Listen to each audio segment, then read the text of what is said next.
नमस्कार। सशक्त पंचायत की पंचायत पर चर्चा श्रृंखला में पुनः आपका स्वागत है।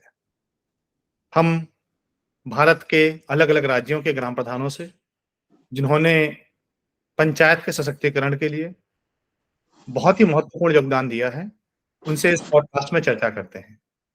अगर आपने पिछले एपिसोड नहीं सुने हैं, तो उन्हें ज़रूर सुनिएगा। अब तक हम राजस्थान, केरल, उत्तर प्रदेश, सिक्किम के ग्राम प्रधानों से चर्चा कर चुके हैं। आज हमारे साथ जुड़े हैं महराज जी, जो कि जम्मू एंड कश्मीर से आते हैं। ये नमस्कार। नमस्कार। महाराज जी, हमारे प्रोग्राम में जुड़ने के लिए बहुत-बहुत धन्यवाद, बहुत-बहुत शुक्रिया। आपका स्वागत है। आदाब, अस्सलाम वालेकुम सबको मेरी तरफ से। वालेकुम अस्सलाम।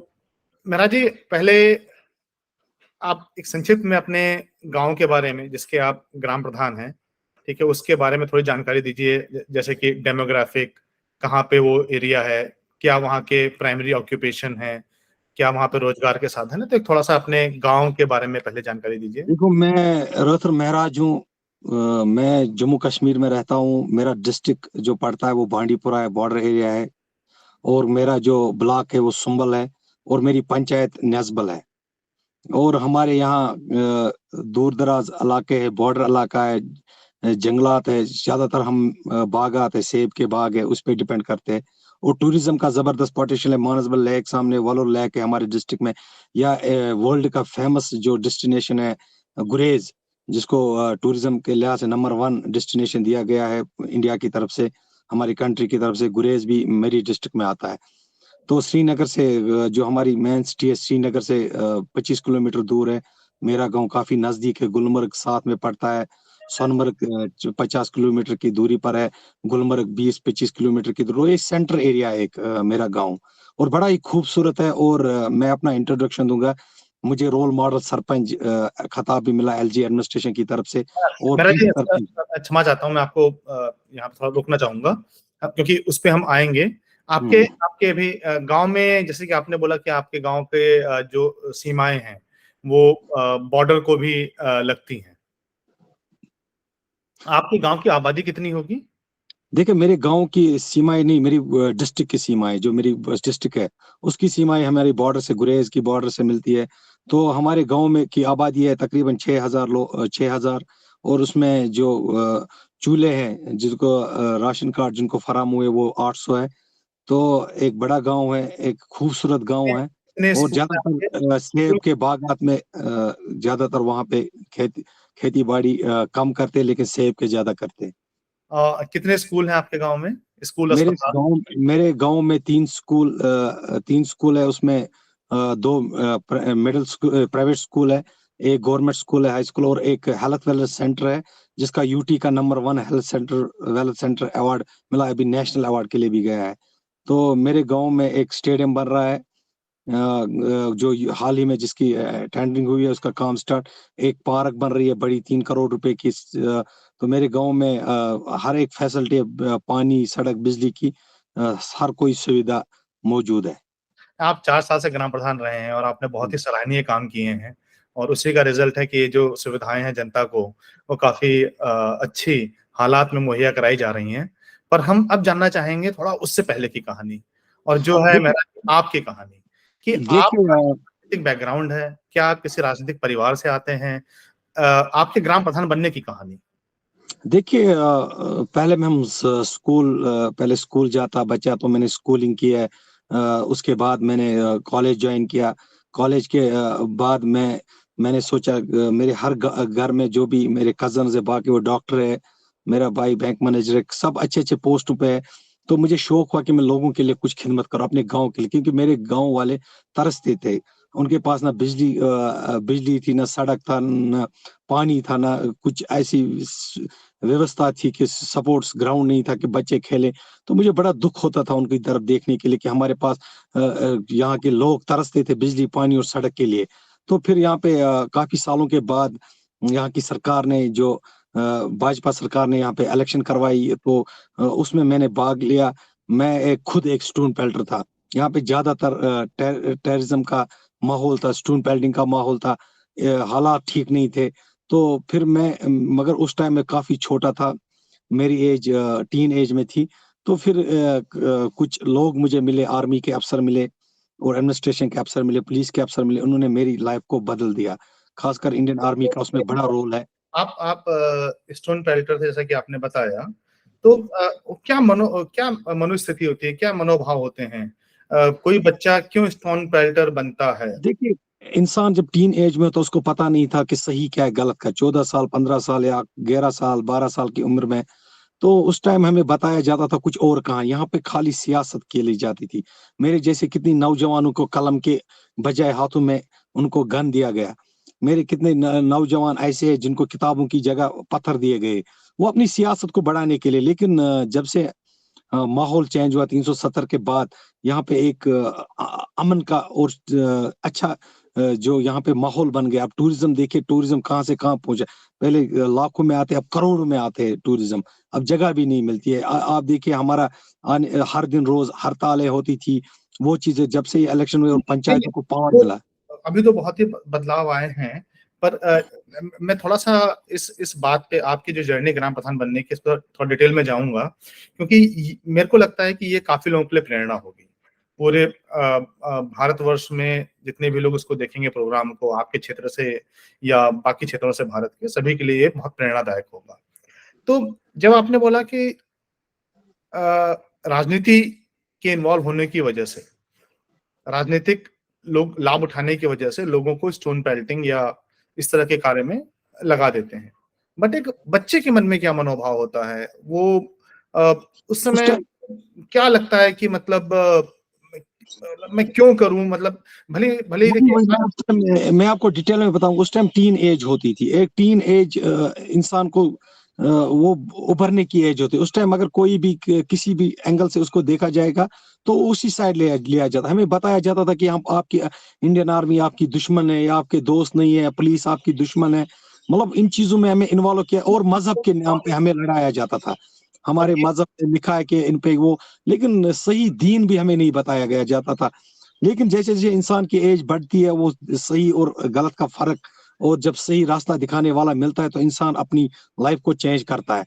तो यही मोटिवेशन जब आपके पंचायत और आपके जीवन में वो रोल इंडियन आर्मी ने सही इंडियन रास्ता आर्मी का दिखाया, सबसे इंडियन बड़ा आर्मी। रोल सबसे बड़ा रोल उन्हीं का है, उन्हीं की बदौलत आज मैं सरपंच नहीं, role model sarpanch of Kashmir J and K हूँ और आइकन, यूथ आइकन अवार्ड भी मुझे मिला। मैं यूथ आइकन जे-एंड-के भी बन चुका हूँ। लेकिन इसके पीछे सिर्फ़ इंडियन आर्मी का हाथ है।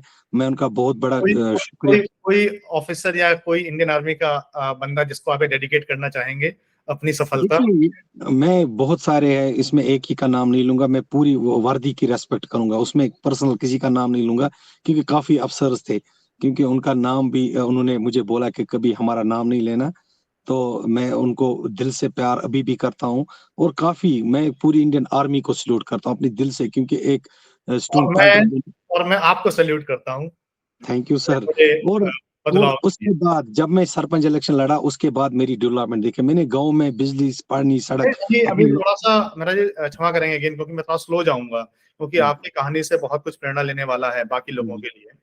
तो अब आपका मन बदला। मन हुँ। बदलने के बाद तो आप कहीं नौकरी भी कर सकते थे, फौज में भर्ती हो सकते थे, सीआरपीएफ भी हो सकते थे, शिक्षक भी बन सकते थे। हुँ। राजनीति क्यों? देखिए, मुझे लगा कि यहाँ पे लोगों को मेरी ज़रूरत है। कोई ऐसा बंदा नहीं था जो मेरे जब मेरी माँ, मेरी बहन, मेरे गाँव वाले की औरतें पानी के लिए तरसते थे, इलेक्ट्रिसिटी पोल के लिए तरसते थे या बिजली के या इस सड़क के लिए तरसते कि या मेरे नौजवान स्टेडियम माँग रहे थे, खेलने के लिए जगह नहीं थी उनको, एक प्ले फील्ड माँगते, तो मुझे लगा नहीं, मुझे कोई रोल निभाना है। मुझे ज़रूरत किसी न किसी को आगे आना और उन हालातों में हम सरपंच बने जब यहाँ पे सरपंच को जो भी सरपंच फॉर्म भरता उसका सर काटा जाता था, उसकी फैमिली को मारा जा वो आप देखो मैं अपने घर से 3 साल 4 साल भाग कर हमारी अकोमोडेशन होती है गवर्नमेंट उधर रहकर मैंने सरपंच फॉर्म भरा। क्योंकि यहाँ पे हालात वो नहीं थे लेकिन मैं सराहना करता हूँ यहाँ के एलजी एडमिनिस्ट्रेशन का खासकर अपने जो हमारे एलजी गवर्नमेंट है या हमारे मोदी सरकार है, उन्होंने यहाँ पे अमल लाया। अब हम अपने घर रह सकते हैं। अब हम खुली छूट दी है। अब हम सरपंच कोई भी फॉर्म भर उस टाइम किसी ने फॉर्म नहीं। आपने जब इतना बोल्ड स्टेप लिया हुँ, कि और अगेन आपको बारंबार धन्यवाद आपको, बहुत सारा साधुवाद कि आपने इतना बोल्ड स्टेप लिया, और केवल इसलिए क्योंकि आपको अपने गाँव के लोगों की परवाह थी। आपको उनके जीवन में कुछ सुधार लेकर के आना था। जो बदलाव आपके जीवन में आए थे, वो आप अपने गाँव के सभी नौजवानों में देखना चाहते थे। पर आपके परिवार ने आपको रोका नहीं कि मतलब आप प्रधान बनोगे तो आपका इतना बड़ा आपके जीवन को खतरा है? देखिए, बहुत खतरा था, क्यों नहीं? मैं अपनी फैमिली लेकर सिक्योरिटी ज़ोन में रहा। बहुत सारी अपने घर, अपने माँ-बाप से नहीं मिल पाता था। अपने घर में रात को नहीं ठहर सकते थे, जैसे आम इंसान रह रह सकते हैं। लेकिन किसी न किसी को तो स्टेप उठाना था, किसी न किसी को तो आगे बढ़ना था। तो मैंने उस टाइम सोचा नहीं, एक एक मतलब एक इंसान पूरे विश्व को बदल सकता, तो मैं अपने गाँव को क्यों नहीं, मैं अपने एरिया को क्यों नहीं बदल सकता हूँ? तो मैंने स्टेप लेना था, किसी न किसी को तो आगे आना था।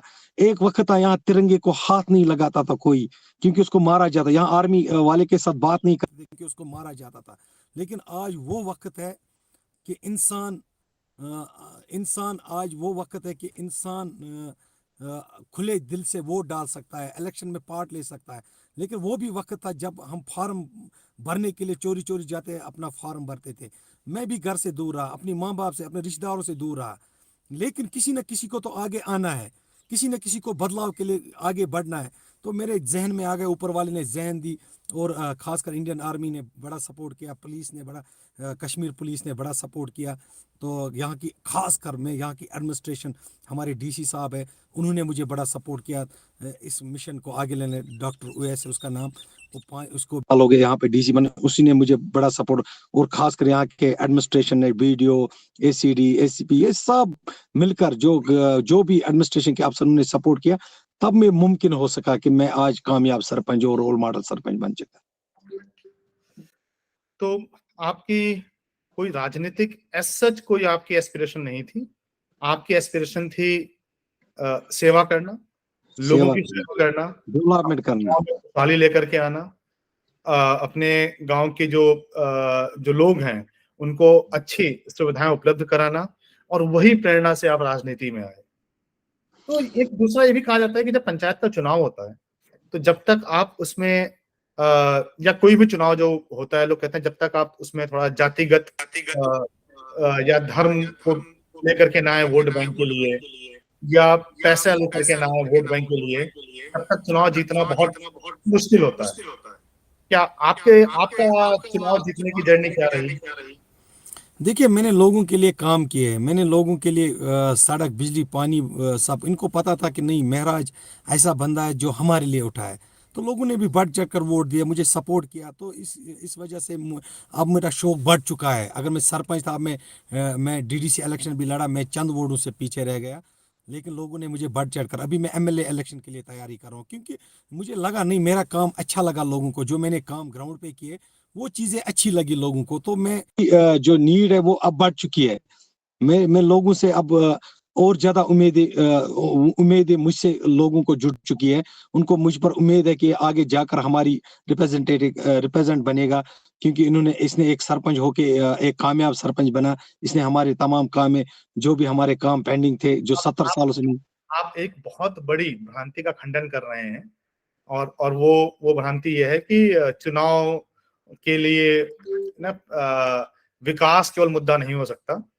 आप ये कह रहे हैं कि नहीं, केवल विकास के मुद्दे पर ही चुनाव लड़ा जा सकता है और जीता भी जा सकता है। 100%, क्योंकि यहाँ के लोगों को आज तक ख्वाब दिखाए गए, जनाब वो है, ये है, सब कुछ झूठ दिखाया गया। क्योंकि यहाँ के मैंने लोगों के अंदर जाके देखा, जिसके पास बिजली का खंभा नहीं है, जिसके पास ट्रांसफार्मर नहीं है, जिसके पास सड़क नहीं है, वो तो जरूरी उसको वही चीजें चाहिए। तो इन चीजों को मैंने मद्देनजर रखते हुए मैंने कहा नहीं, जब मैं ये चेंज कर सकता हूँ, ये बेसिक सुविधा लोगों को दे सकता हूँ, इसके बाद ये मुझे आगे ले जाएंगे। और मैं उसमें कामयाब हुआ, और अल्लाह की फजल और करम से, और खासकर डिस्ट्रिक्ट एडमिनिस्ट्रेशन की करम से, उन्होंने मुझ पर बहुत एहसान जताए, और मैंने ये करके दिखाए। बहुत ही सराहनीय कहानी, और आपके इच्छा शक्ति को बारंबार प्रणाम, बारंबार कितना भी उसकी प्रशंसा की जाए कम होगी। और आई थिंक आपकी स्टोरी जरूरी प्रेरणा है। तो अब आप राजनीति में आ गए, जैसे आपने बोला कि राजनीति में आप इसको और आगे लेकर के जाना चाहते हैं, अब आप विधायक का चुनाव लड़ रहे हैं। तो अब जो पिछले 4 साल हैं, उसमें जब आपने पंचायत में काम किया, तो आपने पंचायत में काम करते वक़्त जो जन सामान्य है, जो गाँव की आपके 6000 की जनता है, उनको कैसे जोड़ा अपने साथ? बहुत मुश्किल था, क्योंकि देखो, जब मैं पहले सरपंच बना तो गाँव के लोग मेरे पास आते थे कि हमारे पास, मैं आपको बताऊँगा, हमारे खेतों में पानी नहीं था। हमारे खेत सूख रहे थे और मैंने 3 बोरवेल बनाए उसमें। तो अब उसमें पानी हरा-भरा खेत हुए, 7,000 खेत हमारे सूख रहे थे, जिनमें 70 साल किसी मिनिस्टर ने, किसी एमएलए ने पानी नहीं दे पाया। हमारे पास रोड नहीं थे, हमारे पास खेलने के लिए, बच्चों के लिए स्टेडियम नहीं था, हमारे पास पार्क नहीं थी जहाँ लोग बैठते, हमारे पास ट्रांसफार्मर नहीं थे, हमारे गाँव में 1 ट्रांसफार्मर, 2-3 थे। अब मैंने 14 लगवाए, मैंने 400 इलेक्ट्रिक पोल्स लगाए, मैंने सोलर लाइट्स हर घर लगाई। 300-400 सोलर लाइट्स लगाए। ये एक चेंज है, तो गाँव को लगा नहीं हम कुछ नया देख रहे हैं। पहले ऐसा नहीं होता था, एक मिनिस्टर के पास मुझसे ज़्यादा फंड्स होते थे, एक एमएलए के पास मुझसे ज़्यादा फंड्स होते थे, लेकिन वो नहीं करते थे। वो खाली सियासत करते थे, लेकिन मैंने दिखाया लोगों को कि डेवलपमेंट कैसे करनी है। मैंने घर-घर काम किया है, तो लोग भी इम इन इम्प्रे इम्प्रेश अ, इम मेरे साथ जुड़ जब गए, आपने काफ़ी जब खुश हो गए। जब आपने काम करने की कोशिश की, जैसे कि आपने इतने पोल लगवाए, इतना हुँ। सिंचाई के क्षेत्र में इतना काम किया, इरिगेशन में, तो इसके लिए जो फंड है, वो कैसे आपने जोड़े? क्या वो देख आसान रहा? हाँ, नहीं देखिए, जब से ये एलजी सरकार आई है, जब से यहाँ पे गवर्नर राज हुआ, मनोज सिन्हा जी ने, हमें हमारे अकाउंट में डायरेक्ट 25 लाख रुपए आते थे। उसको और नरेगा से भी हमें 50 लाख, 20-25 लाख और बाकी फंड्स और डिपार्टमेंट से ले, जैसे आरएनबी ने काम किया, जैसे स्पोर्ट्स वालों ने मुझे स्टेडियम दिया, जैसे हेल्थ वेल्थ, तो हर एक डिपार्टमेंट ने मुझे अपना-अपना शेयर दिया। तो मिलाकर मैंने आज तक 27 करोड़ रुपए अपने गाँव में खर्च किए इन 4 सालों में। ये एक रिकॉर्ड है और 4 मैं सालों में 27 करोड़ रुपए आपने अपने गाँव में खर्च किए हैं। हाँ, और ये ऑन रिकॉर्ड है, और मुझे होम मिनिस्टर ऑफ इंडिया ने भी बुलाया था, अमित शाह जी ने, और मेरे गाँव में खुद एलजी साहब आ गए। उसने खुद मेरे काम देखे। मैं बड़ा खुश हूँ और उसी की वजह से मुझे रोल मॉडल खिताब भी मिला और कल परसों आपको मुझे क्या लगता है कि 27 करोड़ जो आपको आपके गाँव को मिले हैं, क्या ये कश्मीर के हर गाँव को मिल सकते हैं अगर ये हर गाँव में ये करने की ज़रूरत है, क्योंकि इसमें इंसान को हर जगह देखो, 25 लाख तो हर एक को मिले, लेकिन ये सही जो काम ज़रूरत है गाँव को, जो चीज़ वो रखनी चाहिए ज़रूर, क्योंकि इसमें ग्राम सभा ज़रूरी होती है। लोगों को बुलाना ज़रूरी होता है, मेरे गाँव में क्या ज़रूरत है? कुछ लोग सियासत के लिए पैसे खर्च करते हैं, वो नहीं होता। यहाँ पे हमारे पास पैसे बहुत आते हैं, लेकिन सही डायरेक्शन में और सही काम करना, सही चुनना और सही वक़्त पे सही काम करना, वो एक सरपंच का काम होता है। तो आप जो काम चुनने के लिए जो एक सही अवधारणा है वो है कि ग्राम सभा बैठेगी और वो निर्णय लेगी कि गाँव को इस वक़्त क्या ज़रूरत है और वही प्रायोरिटाइज़ेशन करेगी। तो आप ग्राम सभा कंडक्ट कराते हैं? हमारी ग्राम सभा महीने में होती है, जब भी हर प्लान महीने बना। एक ग्राम सभा। ग्राम सभा और हमारा ब्लॉक दिवस होता है। डिस्ट्रिक्ट जहाँ के डिस्ट्रिक्ट सारे अफ़सर और डीसी खुद लेता है उसका रिन्यू, कि कौन-सा काम पेंडिंग है, कौन-सी, उसमें सारे गाँव वाले आते हैं, कहाँ से क्या ज़रूरत है, वो बड़ा इनिशिएटिव। और मैं ख़ासकर अपने डिस्ट्रिक्ट की बात करूँ, हमारे जो डीसी साहब है वो बहुत ही काबिल और निहायत ही, उसने हमें बहुत बड़ा सपोर्ट किया। हर एक सरपंच को, पीआरओज़ को आगे ले जाने में, बांडीपुरा के डॉक्टर उवैस साहब, तो उसकी निगरानी में हमने बहुत सारे काम किए। करने की ज़रूरत है, ग सरकार देती है, लेकिन हमें डायरेक्शन देनी है, कहाँ ज़रूरत है। आगे आना है, और मेरे जैसे पढ़ा-लिखे हर एक गाँव में सरपंच बनना चाहिए, क्योंकि इसमें तालीम भी ज़रूरी है, एक पढ़ा-लिखा होना ज़रूरी है, क्योंकि इन चीज़ों से उसको पता चलता है कि कौन-सी स्कीम कहाँ पे ज़रूरत है। हुँ। आपके यहाँ ग्राम सभा हर महीने होती है, जबकि भारत के काफ़ी हिस्सों में जब हमने लोगों से चर्चा की, तो लोग ग्राम सभा ही नहीं करा पाते हैं और मैं तो यही कहूँगा कि अगर महाराज जी अपनी जगह पे ग्राम सभा करा सकते हैं, तो हर जगह ग्राम सभा क्यों नहीं हो सकती है? और उस तरह के काम ग्राम सभा से क्यों नहीं चुने जा सकते हैं? और अगर देखो, ग्राम हमारा सभा चुनेगी कश्मीर में तो मैं एक चीज़ आप बता दूँगा, कश्मीर में एक प्रोग्राम हुआ, back to village. Secretariat level के अफ़सर गाँव में आना। मतलब जो प्रिंसिपल सेक्रेटरी है या बड़े-बड़े ओहदों पे है, जो सेक्रेटरीट लेवल के, वो गाँव में बैठते हैं 2 दिन। गाँव का हाल देखते हैं और उनका काम देखते हैं। तो मेरे गाँव में पहले एलजी साहब भी आए, जो बड़े राज्य के सबसे बड़े ओहदे पे हैं, हुँ, हुँ। और सेक्रेटरी साहब आए, या सपोर्ट सेक्रेटरी साहब आए, तो हर एक जो आए बड़े बड़े, मेरे पंचायत को वो ज्यादा प्रेफर करते थे, क्योंकि मैं काम करता। मैंने हर एक से एक एक काम लिया। किसी से पार्क मांगी 3 करोड़ की, किसी से सपोर्ट स्टेडियम मांगा, किसी से एलजी साहब से अच्छे जो रोड से आरएनबी के से। तो ऐसे ऐसी चीजें मैंने मांगी। तो ये एक अच्छा इनिशिएटिव होता है, क्योंकि सेक्रेटरी लेवल वो खुद देखता है, गाँव में 2 दिन बैठता, रात को उसको गाँव में ही बैठना पड़ता है। तो ये अच्छा इनिशिएटिव हर एक स्टेट में होना चाहिए, क्योंकि ये एक बहुत बड़ा अच्छा इनिशिएटिव है। ये बहुत महत्वपूर्ण है, और हमने अपने पिछले एपिसोड में भी देखा कि अगर ग्राम प्रधान ईमानदार है, जनता के कार्य करने के लिए कटिबद्ध है, और उसमें अपना निहित स्वार्थ नहीं है, तो उसको सपोर्ट जो है वो मिलता है। मिलता है 100%। फंड से भी मिलता है, एमपी फंड से भी मिलता है। मैं आपको एक बात बताऊंगा, अगर आप ईमानदारी से काम करोगे तो कायनात की कोई ताकत आपको रोक नहीं पाएगी। जब भी आप ईमानदारी से काम करोगे, मेहनत से काम करोगे, लगन से काम करोगे। मैं एक सरपंच हूँ, सरपंच एक कितने सरपंच है जम्मू कश्मीर में। मैंने ईमानदारी से काम किया, लगन से काम, तो मुझे अवार्ड मिले। मैं होम मिनिस्टर से भी मिलकर आया, गवर्नमेंट ने मुझे रोल मॉडल भी, सरपंच भी खिताब दिया। तो मेरी इज्जत बढ़ गई। एक मामूली सरपंच से मैं होम मिनिस्टर से मिलकर आ गया, तो ये बड़ी बात है। मैंने ईमानदारी से काम किया, तो ऊपर वाले ने मुझे खुद रास्ता दिखाया।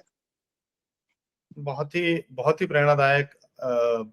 फिर यही कहूंगा कि और ये जो सिंपल सी चीज है, पता नहीं हम लोगों को क्यों इतनी कॉम्प्लिकेटेड लगती है, और हमको लगता है कि जो राजनीति में घुसने का, काम करने का जो तरीका है वो बहुत ही कॉम्प्लिकेटेड है। ठीक है, और महाराज जी जैसे बहुत ऐसे उदाहरण हैं कि जहां पर केवल जनता की सेवा का भाव, जिसमें कोई भी भेदभाव या कोई भी सेल्फ बेनिफिट जैसी फीलिंग नहीं है, और पूरी तरीके से जनता की सेवा के लिए उतरे हैं, और ये होता है।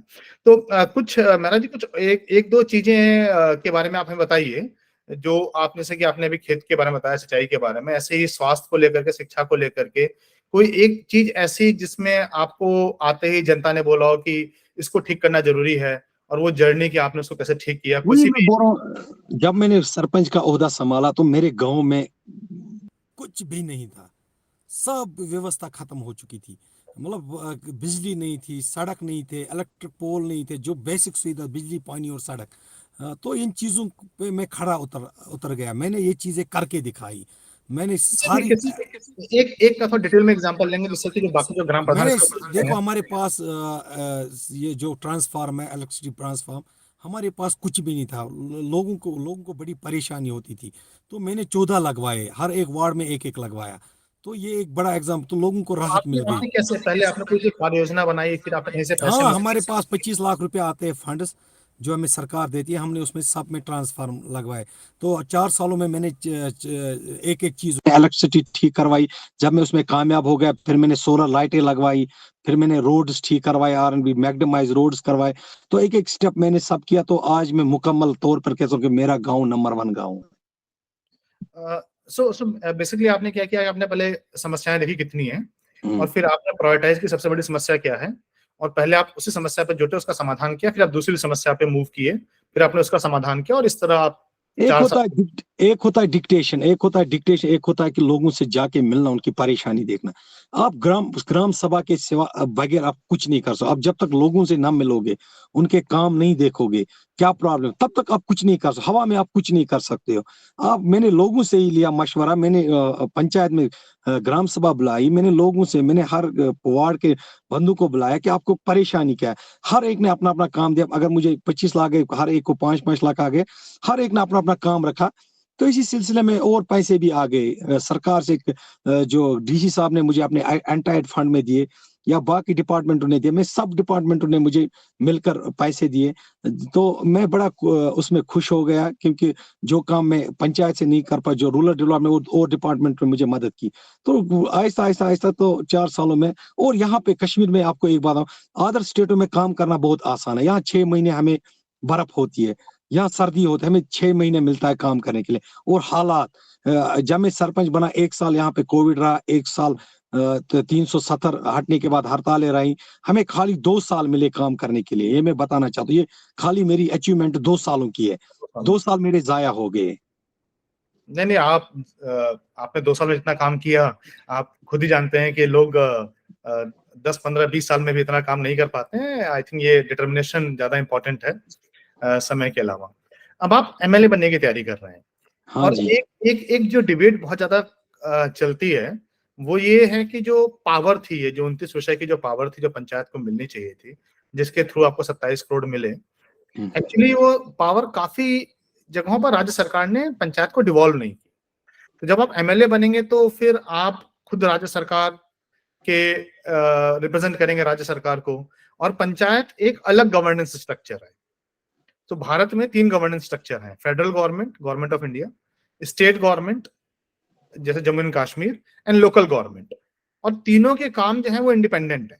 तो काफी हद तक कहा जाता है कि राज्य सरकार ने कभी भी पंचायत को एम्पावर करने की रुचि नहीं दिखाई, सही मायने में। देखो, इसमें मैं आपको डिटेल्स में बताऊंगा। पिछली सरकारों ने यहाँ 15 साल पंचायत इलेक्शन नहीं करने दी। इनको लगा जो यहाँ की खानदानी सरकार है, अब्दुल्ला और मुफ्ती की सरकार, पीडीपी और नेशनल कॉन्फ्रेंस या कांग्रेस की, इन्होंने चाहा ही नहीं कि एक गरीब इंसान का महराज की तरह कोई रोल मॉडल सरपंच ये कल इलेक्शन लड़े, ये खाली अपनी घरों तक महदूद रखते थे सियासत। लेकिन मैं मोदी जी का बहुत बड़ा शुक्रगुजार हूँ। मैं यहाँ पे मोदी का पर्सनल ये नहीं हूँ कि मैं उसको उसकी काम की तारीफें करूंगा। उन्होंने जो इसने सरकार में आकर यहाँ पे पंचायत, एक गरीब इंसान अपने गांव के लिए काम कर रहे हैं, वो सरपंच बन को पावर्स दिए, एमएलए से बढ़कर पावर्स आज सरपंच को जम्मू कश्मीर में, ये एक बड़ा अचीवमेंट है। और अब गरीब भी, अगर आप एमएलए बनते हैं तो आप क्या करेंगे पंचायत के लिए? देखिए जैसे मैंने अपने गांव के लिए काम किया, मैं अपनी कॉन्स्टिट्यूंसी के लिए काम करूंगा। और लोगों को पता है कि महराज ने सरपंच दिखाया कि सरपंच क्या होता है। उसने अपने गांव को डेवलप करके, और लोग मुझे चाहते हैं, खासकर नौजवान। और मैं इंशाल्लाह रहमान अपने जैसे मैंने नंबर 1 पंचायत बनाई, मैं अपनी कॉन्स्टिट्यूंसी को नंबर 1 कॉन्स्टिट्यूंसी बनाऊंगा।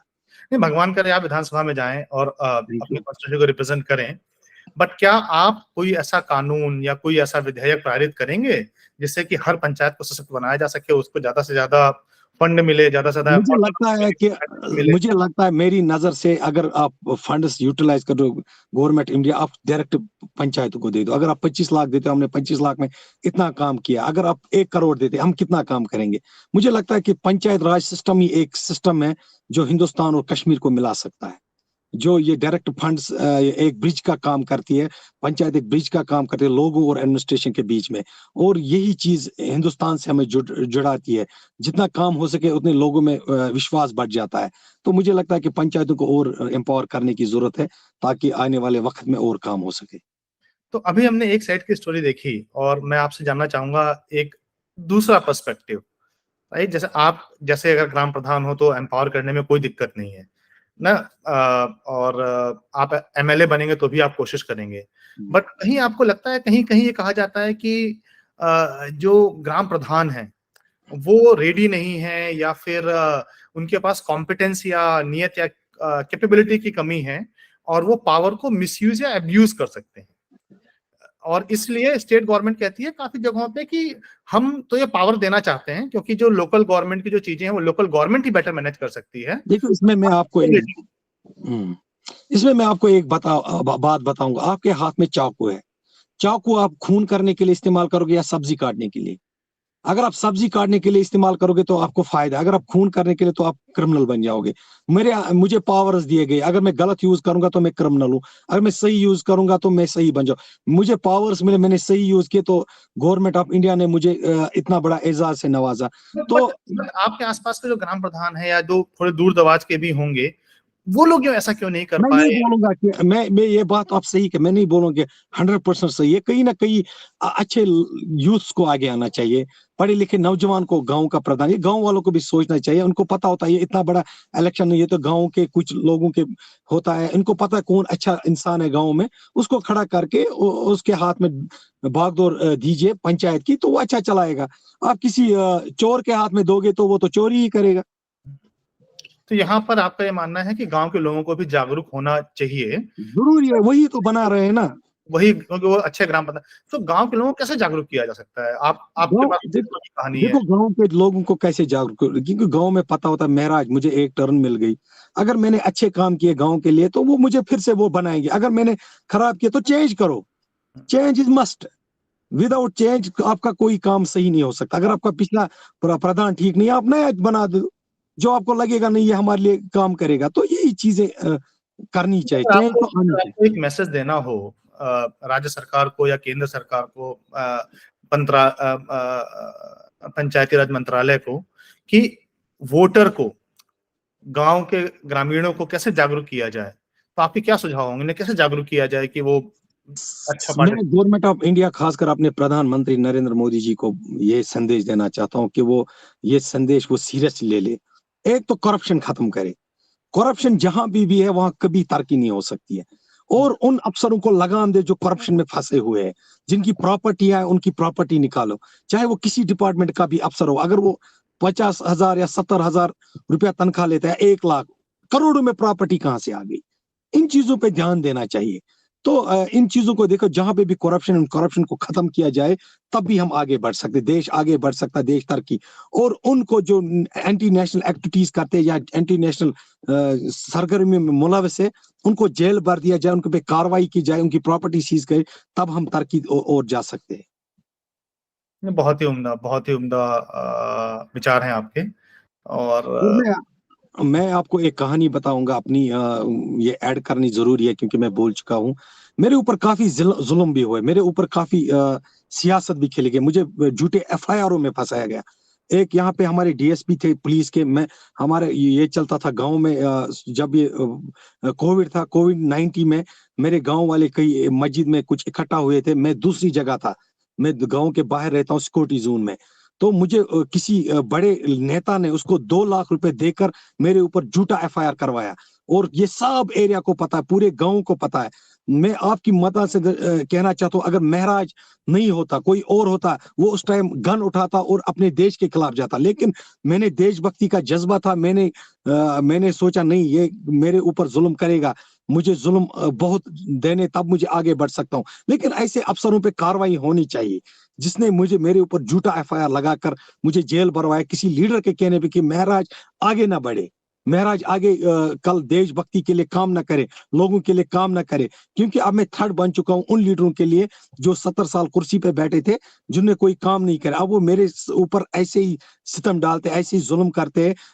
उसी पुलिस अफसर को 2 लाख रुपए देकर मुझे झूठे एफआईआर में फंसा कर मुझे जेल भरवाया। लेकिन वहां से भी आकर मैंने लोगों का काम किया, और वहां से आकर मैंने रोल मॉडल खिताब भी जीता और यूथ आइकन भी अवार्ड भी जीता। लेकिन उस अफसर पे कार्रवाई होनी चाहिए।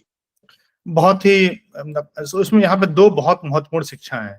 एक तो महराज जी के ऊपर दबाव बनाया गया, उस टाइम पे वो चाहते तो वो भी बोलते बहुत कि दबाव। देश ही मेरा अगेंस्ट है, मैं अच्छा करना चाहता हूँ, नहीं कर रहे हैं। बट उन्होंने ये समझा कि व्यक्ति खराब हो सकता है, जरूरी नहीं है कि पूरा देश ही खराब हो सकता है कि वो व्यक्ति ही करप्ट हो। ऐसे वही वही व्यक्ति, देश के लिए मैं नहीं बोल रहा, वो खुद खराब है। ये ऐसे विचार होना। और दूसरा, जरूरी नहीं है कि हर आदमी के अंदर महाराज जैसा विजडम हो। तो अगर करप्शन नहीं खत्म किया गया, तो ऐसे ही लोग हैं जो यूथ को पुश करते हैं दूसरे एक्सट्रीम में जाने के लिए, जो कि ना गांव के लिए अच्छा होता है ना देश के लिए। महाराज जी बहुत ही अच्छा। सो अब हम इस चर्चा को यहीं पे विराम देंगे। अगर थैंक आप यू। और तो मैं इसको एक समराइज करूंगा, उसमें आपको जोड़ना हो तो अवश्य जोड़िएगा। तो दर्शकों, आज हमने महराज जी से पंचायत पर चर्चा पर बात की। ये बहुत ही रोचक और बहुत ही प्रेरणादायक कहानी है। ये कहानी है कश्मीर से एक बहुत ही प्रतिभावान प्रधान महराज जी की, जिनका न कोई राजनीतिक बैकग्राउंड है, जो ऐसे गांव से आते हैं जहां पर प्रधान बनने के बाद भी वो अपने गांव में नहीं रह सकते थे। इतनी अशांति, इतनी असुरक्षा, उनके ऊपर यहां तक कि झूठा एफआईआर भी हुआ। उसके बाद भी उनके अंदर से बस एक भाव नहीं गया, और वो भाव था अपने लोगों की सेवा करना, अपने गांव के लोगों को जिसके वो हकदार हैं उन सुविधाओं को मुहैया कराना। देश महत्वपूर्ण होता है, इसमें कोई दो राय नहीं है, पर देश बनता किससे है? देश बनता है गांव से। अगर आप अपने गांव से सही में प्यार करते हैं, अपने गांव के लोगों को सही सुविधाएं, स्वास्थ्य, शिक्षा, खेलने कूदने के अवसर, रोजगार के अवसर, आर्थिक सहायता सब दे सकते हैं, तो गांव भी देश का हिस्सा है। अगर गांव अच्छा है, आपको गांव से प्यार है, तो अपने देश से प्यार खुद ही हो जाएगा। और महाराज जी ने वो करके दिखाया। न केवल अपनी विचारधारा बदली, जहां पे एक तरफ उन्होंने पत्थरबाजी की वहां से गांव तक, बट उन्होंने अपने गांव के 6000 लोगों की विचारधारा बदली। केवल 6000 ही क्यों, महराज की कहानी प्रेरणा है केवल कश्मीर के लिए नहीं, पूरे भारत के लिए, कि अगर आपके पास जज्बा है तो ना आपको फंडिंग बैकअप की जरूरत है, ना आपको पॉलिटिकल बैकअप की जरूरत है, आपको बस एक दृढ़ निश्चय करना है। कुछ कठिनाइयां आएंगी, उसके अगेंस्ट डटे रहना है, और आपकी कहानी भी महाराज जी जैसी एक कहानी होगी, जिससे देश का, लोगों का और जनमानस का कल्याण हुआ। इस एपिसोड में जुड़ने के लिए बहुत बहुत धन्यवाद महाराज जी, पुनः थैंक यू। बहुत धन्यवाद। ठीक है जी, मैं इसको 1 मिनट स्टॉप कर रहा हूँ रिकॉर्डिंग।